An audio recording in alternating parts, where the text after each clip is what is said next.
नमस्कार, बहुत स्वागत है आपका। आप देख रहे हैं खबर असरदार। मैं हूं आपके साथ ऋतु ज्ञानवानी।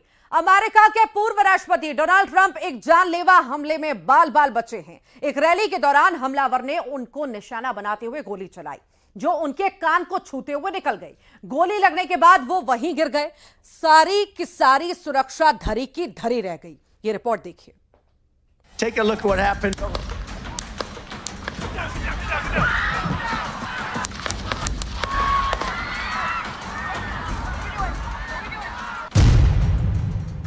चौदह जुलाई 2024, पेंसिल्वेनिया, अमेरिका।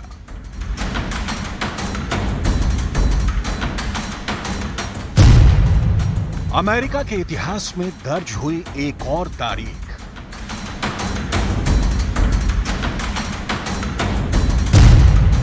अमेरिका के पूर्व राष्ट्रपति डोनाल्ड ट्रंप पर हमला। अमेरिका के खूनी इतिहास में एक और तारीख दर्ज हो गई। अभी ज्यादा दिन नहीं हुए जब अमेरिका अपनी आजादी की वर्षगांठ मना रहा था। Take a look at what happened.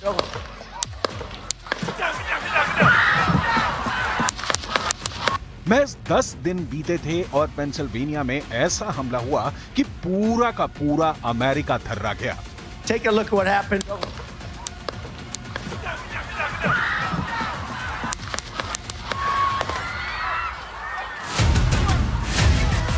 सारी की सारी सुरक्षा धरी की धरी रह गई। अमेरिका के पूर्व राष्ट्रपति पर एक के बाद एक कई गोलियां चलाई गईं। दुनिया की सबसे बेहतर सुरक्षा करने वाली एजेंसी मानी जाती है सीक्रेट सर्विस, और उसकी नाक के नीचे उसके सभी सुरक्षा घेरों को तोड़ते हुए एक 20 साल के शूटर ने अमेरिका के पूर्व राष्ट्रपति और रिपब्लिकन पार्टी के संभावित राष्ट्रपति उम्मीदवार डोनाल्ड ट्रंप पर ताबड़तोड़ गोलियां चला दी। Take a look at what happened.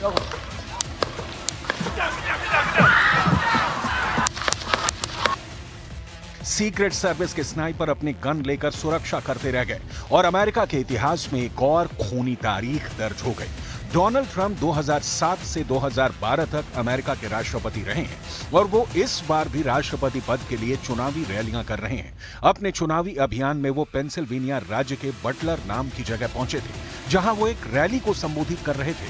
सब कुछ सामान्य था, लेकिन तभी गोलियां चली और वहां अफरा तफरी मच गई।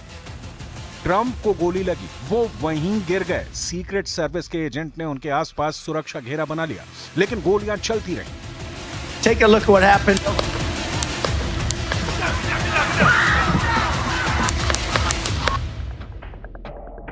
वहां मौजूद एसोसिएटेड प्रेस के फोटोग्राफर ने सब कुछ अपने लेंस के जरिए कैद किया है। सुनिए क्या हुआ था उस वक्त। So today I was photographing former President Trump at a campaign rally here in Butler, Pennsylvania.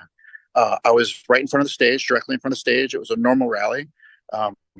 I've done it hundreds of times, and over my left shoulder, I heard several pops, and I knew immediately it was gunfire. So I looked at the stage, and I saw the Secret Service agents rushing to President Trump. From that moment, I ran to the stage and I started photographing the agents on top of them. And then off to my right, I saw the Secret Service counter assault team arrive. And then I ran to the other side of the stage and they picked President Trump up. And then as he's walking down the ramp, he started fist bumping to the crowd and waving. And I did notice he had blood coming down his face, as you can see in the photos. The agents took him down the ramp and they put him into an SUV. And again, as he was getting into the SUV, he also started pumping his fists again.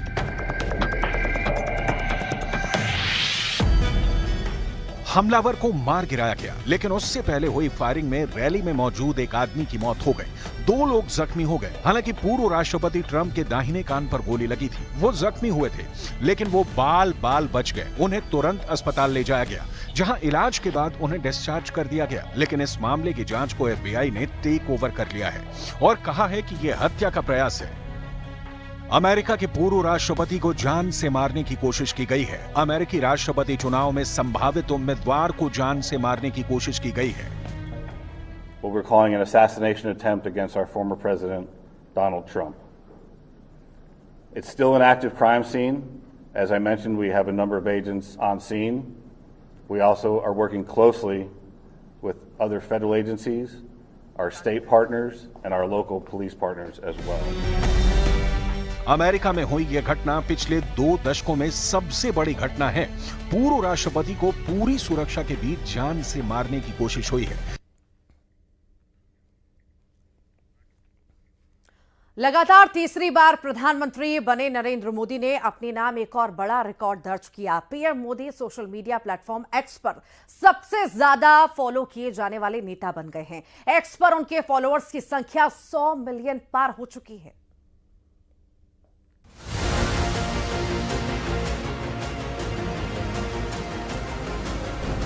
Modi के नाम record दर्ज। मोदी के नाम दुनिया का एक और बड़ा रिकॉर्ड। पीएम मोदी के फॉलोवर्स 100 मिलियन के पार। लगातार तीसरी बार प्रधानमंत्री बने नरेंद्र मोदी ने अपने नाम एक और बड़ा रिकॉर्ड दर्ज कराया है। PM Modi social media platform x पर सबसे ज्यादा फॉलो किए जाने वाले नेता बनकर उभरे हैं। एक्स पर उनके फॉलोवर्स की संख्या 100 मिलियन को पार कर गई है। देश के अलग अलग भारतीय राजनेताओं के सोशल मीडिया पर फैन फॉलोइंग की तुलना करें तो सोशल मीडिया फॉलोवर्स के मामले में पीएम मोदी काफी आगे हैं। एक्स पर पीएम मोदी के फॉलोवर्स की संख्या 100 मिलियन के पार कर गई है। विपक्ष के नेता राहुल गांधी के एक्स पर 26.4 मिलियन फॉलोवर हैं। दिल्ली के मुख्यमंत्री अरविंद केजरीवाल के 27.5 मिलियन, समाजवादी पार्टी के अखिलेश यादव के 19.9 मिलियन फॉलोवर हैं। वहीं पश्चिम बंगाल की सीएम ममता बनर्जी के 7.4 मिलियन फॉलोवर हैं। आरजेडी सुप्रीमो लालू प्रसाद यादव के 6.3 मिलियन फॉलोवर हैं। वहीं तेजस्वी यादव के 5.2 मिलियन फॉलोवर्स हैं, जबकि एनसीपी प्रमुख शरद पवार के 2.9 मिलियन फॉलोवर्स हैं। देश ही नहीं, विश्व स्तर पर भी पीएम मोदी के दूर दूर भी कोई नहीं है। विश्व स्तर पर बात करें तो पीएम मोदी विश्व के बड़े नेताओं से भी काफी आगे हैं। अमेरिका के राष्ट्रपति जो बाइडेन के 38.1 मिलियन फॉलोवर हैं। दुबई के वर्तमान शासक एच शेख मोहम्मद के 11.2 मिलियन, रोमन कैथोलिक चर्च के प्रमुख पोप फ्रांसिस के 18.5 मिलियन फॉलोवर्स हैं। एक्स पर पीएम मोदी की लोकप्रियता को देखते हुए विश्व के नेता सोशल मीडिया पर पीएम मोदी से जुड़ने के लिए उत्सुक रहते हैं, क्योंकि उनके साथ जुड़ने से उनके फॉलोवर्स, एंगेजमेंट, व्यू और रिपोस्ट में काफी बढ़ोतरी होती है। हाल ही में इटली और ऑस्ट्रिया में भी ऐसा देखा गया। देश के यशस्वी प्रधानमंत्री आदरणीय नरेंद्र मोदी जी की एक्स पर फॉलोवर्स की संख्या 100 मिलियन पार कर गई है। इससे प्रदर्शित होता है कि मोदी जी की लोकप्रियता भारत में ही नहीं पूरे विश्व में राजनेताओं की श्रृंखला में सर्वाधिक है। उसका कारण है कि जिस तरीके से 10 साल भारत में प्रधानमंत्री रहते हुए उन्होंने आम जन की बातों को सुना है, गरीबों तक योजनाओं को पहुंचाया है, उससे देश सबल हुआ है। पीएम मोदी की लोकप्रियता में पिछले कुछ सालों में जबरदस्त इजाफा हुआ है। यहाँ तक कि एक्स पर पीएम मोदी कई सेलिब्रिटीज से भी ज्यादा फॉलो किए जाते हैं। पीएम मोदी ने साल 2009 में ज्वाइन किया था, तभी से वो लगातार ट्वीट और रीट्वीट करते आ रहे हैं। सिर्फ एक्स पर ही नहीं, पीएम मोदी दूसरे सोशल मीडिया पर भी काफी एक्टिव रहते हैं। फेसबुक, यूट्यूब, इंस्टाग्राम जैसे पॉपुलर सोशल मीडिया प्लेटफॉर्म के जरिए पीएम मोदी से जुड़े रहते हैं। पिछले 3 साल में पीएम मोदी के 30 मिलियन फॉलोवर बढ़े हैं और एक्स पर सबसे ज्यादा फॉलोवर वाले वर्ल्ड लीडर बन गए हैं। न्यूज़ 18 के लिए ब्यूरो रिपोर्ट। ओडिशा के ऐतिहासिक जगन्नाथपुरी में 46 साल बाद रत्न भंडार खोला गया। इस दौरान भारी सुरक्षा व्यवस्था भी वहां पर दिखाई दी।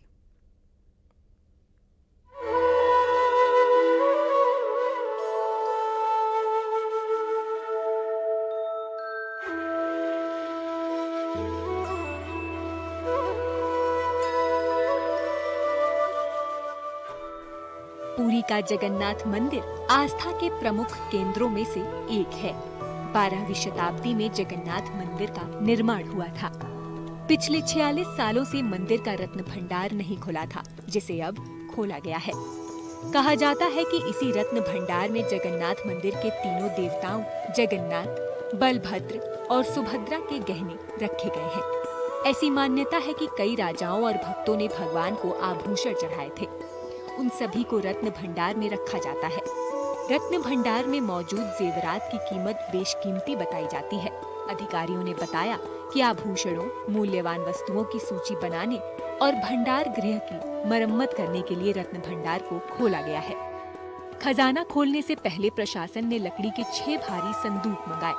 एक संदूक उठाने के लिए 8 से 10 लोगों को लगना पड़ा। इन्हें रत्न भंडार गृह में भेजा गया।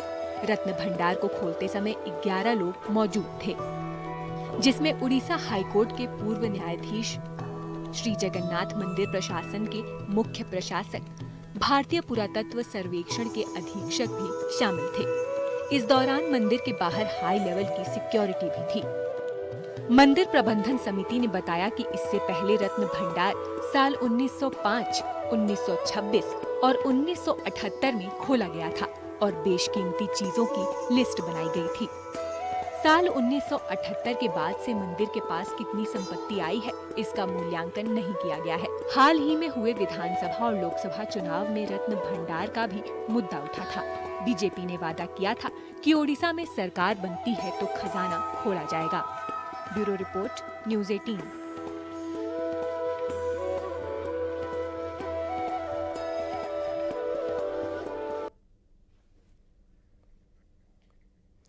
अमरवाड़ा का अखाड़ा जीतने के बाद बीजेपी के निशाने पर जीतू पटवारी हैं।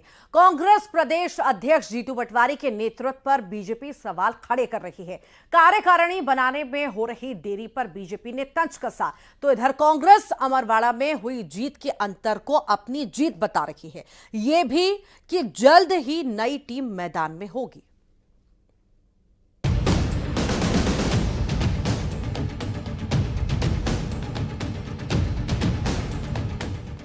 बीजेपी ने पहले कमलनाथ के गढ़ में सेंधमारी छिंदवाड़ा सीट को अपने नाम करके लोकसभा चुनाव में क्लीन स्वीप किया।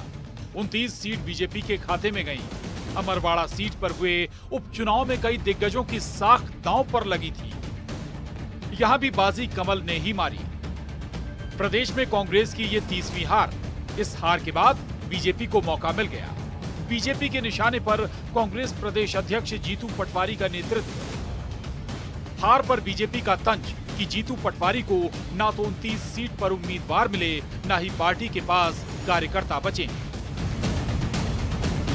कांग्रेस पार्टी जहां बड़े बड़े नेता पार्टी में पद पाने के लिए, टिकट पाने के लिए कतारों में लगते थे, आज जीतू पटवारी के नेतृत्व में कांग्रेस पार्टी की इतनी दयनीय स्थिति हो गई है कि ना कांग्रेस पार्टी को 29 लोकसभा क्षेत्रों पर उम्मीदवार मिल पाए, ना कांग्रेस पार्टी के पास कार्यकर्ता बचे और यहां तक कि जनता द्वारा पूरी तरह नकारा जा रहा है। कांग्रेस को एक के बाद एक झटके लग रहे हैं। कांग्रेस से बीजेपी में शामिल हुए कमलेश शाह ने अमरवाड़ा सीट के उपचुनाव में बाजी मारी। अभी हाल ही में रामनिवास रावत को केंद्र में मंत्री बनाया गया। इधर बीजेपी अब तक कांग्रेस की प्रदेश कार्यकारिणी नहीं बनने पर भी तंज कस रही है। कांग्रेस पार्टी 8 महीने से कार्यकारिणी तक नहीं बना पा रही है। कार्यकारिणी तक के लिए नेता नहीं मिल रहे हैं। जिला अध्यक्ष बनने के लिए नेता तैयार नहीं है। ये कांग्रेस पार्टी की पूरी तरह सफाई की स्थिति है। मध्य प्रदेश पूरी तरह कांग्रेस मुक्त होता जा रहा है। जीतू पटवारी के नेतृत्व में मध्य प्रदेश में कांग्रेस पार्टी पूरी तरह समाप्त हो गई है। वहीं कांग्रेस बीजेपी के इस निशाने पर भी निशाना साध रही है। अमरवाड़ा सीट पर हुई जीत पर भी सवाल खड़े कर रही है। मशीनरी के गलत इस्तेमाल का आरोप लगा रही है। मध्य प्रदेश में कांग्रेस पार्टी आदरणीय प्रदेश अध्यक्ष जीतू पटवारी जी के नेतृत्व में पूर्ण मजबूती के साथ आगे बढ़ रही है। इसका प्रत्यक्ष उदाहरण अभी अमरवाड़ा में हुआ उपचुनाव, विधानसभा उपचुनाव आपके सामने है, जहां पर कमलेश शाह कांग्रेस पार्टी के टिकट पर 6 माह पहले 25,000 वोटों से जीते थे। अब वही कमलेश शाह भारतीय जनता पार्टी के टिकट पर पूरी सरकारी मशीनरी के दुरुपयोग और कलेक्टर और प्रशासन के भारतीय जनता पार्टी के एजेंट के रूप में काम करने के बावजूद भी मुश्किल 3,000 वोटों से जीत पाए। कांग्रेस का सवाल ये कि जीत का अंतर महज 3000 है, जबकि कमलेश शाह कांग्रेस के टिकट पर 2023 में 25,000 वोट से चुनाव जीते थे। कार्यकारिणी जल्द बनने की बात भी की जा रही है। मध्य प्रदेश कांग्रेस कमेटी की बात है। निश्चित रूप से अभी आने वाले समय में नई मध्य प्रदेश की कांग्रेस की कमेटी जल्दी घोषित होने वाली है, जिसमें नए ऊर्जावान कार्यकर्ता और नेता आएंगे, जो आने वाले समय में मध्य प्रदेश में एक एक मंडल ब्लॉक पर जाकर कार्यकर्ताओं को जागृत करेंगे, बूस्टअप करेंगे और जिसके सकारात्मक परिणाम आने वाले समय में कांग्रेस पार्टी के पक्ष में आपको नजर आए।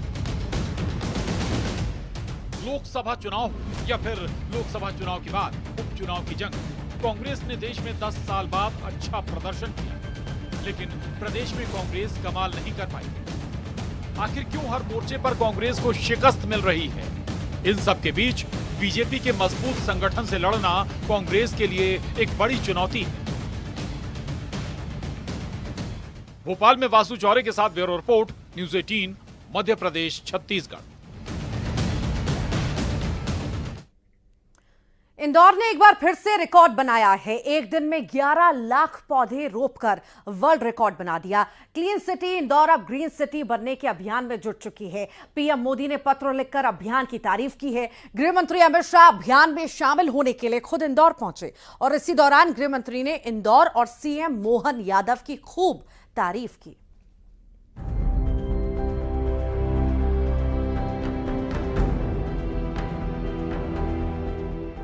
इंदौर स्मार्ट सिटी तो बन ही गया था, मेट्रो सिटी भी बना, क्लीन सिटी भी बना, मॉडर्न एजुकेशन का हब भी बना और अब इंदौर ग्रीन सिटी के नाम से जाना जाएगा।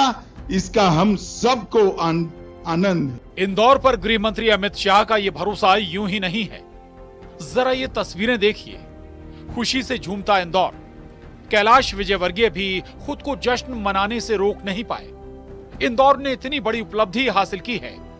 क्लीन सिटी इंदौर अब ग्रीन सिटी बनने की राह पर चल पड़ा है और इसकी शुरुआत इस अंदाज में की है कि पूरी दुनिया में इंदौर का डंका बज रहा है। इंदौर ने एक दिन में 11 लाख पौधे लगाकर वर्ल्ड रिकॉर्ड बनाया है। इस अभियान में खुद गृह मंत्री अमित शाह शामिल हुए। गृह मंत्री ने पित्रेश्वर हनुमान धाम में पौधारोपण किया। इस मौके पर गृह मंत्री अमित शाह ने इंदौर की जमकर तारीफ की। इंदौर स्मार्ट सिटी तो बन ही गया था, मेट्रो सिटी भी बना, क्लीन सिटी भी बना, मॉडर्न एजुकेशन का हब भी बना और अब इंदौर ग्रीन सिटी के नाम से जाना जाएगा। इसका हम सबको आनंद। कार्यक्रम के दौरान गृह मंत्री अमित शाह ने प्रदेश की सभी 29 सीटें जिताने के लिए एमपी का आभार भी जताया। जनता को हृदय से 2 हाथ जोड़कर प्रणाम करना चाहता हूं। मोदी जी तीसरी बार प्रधानमंत्री बने हैं। इससे हम सब जानते हैं देश सुरक्षित बनेगा, देश समृद्ध बनेगा, देश आधुनिक बनेगा और पूरे विश्व के अंदर हर क्षेत्र में देश नंबर 1 बनेगा। मगर इसका श्रेय अगर किसी को जाता है तो वो कुछ राज्यों में से एक मेरा मध्य प्रदेश है, जिसके 29 की 29 सीटें मोदी जी की झोली में डाल दी। गृह मंत्री अमित शाह ने सीएम डॉक्टर मोहन यादव की तारीफ भी की। मोहन जी के जीतने के बाद मध्य प्रदेश में कई सारे विकास की शुरुआत हुई। इंफ्रास्ट्रक्चर हो, एजुकेशन हो या आर्थिक स्थिरता लानी। अभी अभी मोहन जी ने 3,65,000 करोड़ का बजट रखा, जो अब तक का मध्य प्रदेश का सबसे बड़ा बजट है। पौधारोपण अभियान पर सीएम डॉक्टर मोहन यादव ने भी खुशी जताई। बोले, इंदौर जो करता है अलग हटकर करता है। शहर की पूरे देश में पहचान है। सीएम ने कहा कि प्रदेश भर में पौधारोपण का अभियान चल रहा है। इंदौर जो करता है अलग हटके ही करता है। इसी के कारण से इंदौर की अपनी पूरे देश में एक विशेष पहचान है। हमारी मालवा से जो प्रमुख नदियां निकलती है, चंबल जिसकी विशालता आगरा के पास तक जाकर के वो एक अलग रूप में जाती, वो हमारे इंदौर से निकलती। पवित्र मां शिप्रा वो इंदौर से निकलती, गंभीर सहित ऐसी 7 नदियां इंदौर से निकलती है।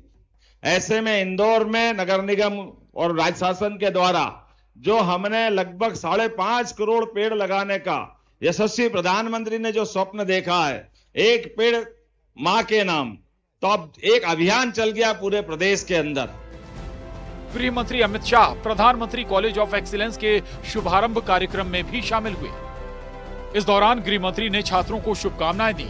कहा, नई शिक्षा नीति से छात्रों को फायदा मिलेगा। उन्होंने एमपी में नई शिक्षा नीति की शुरुआत पर खुशी भी जाहिर की। Bureau report, news 18।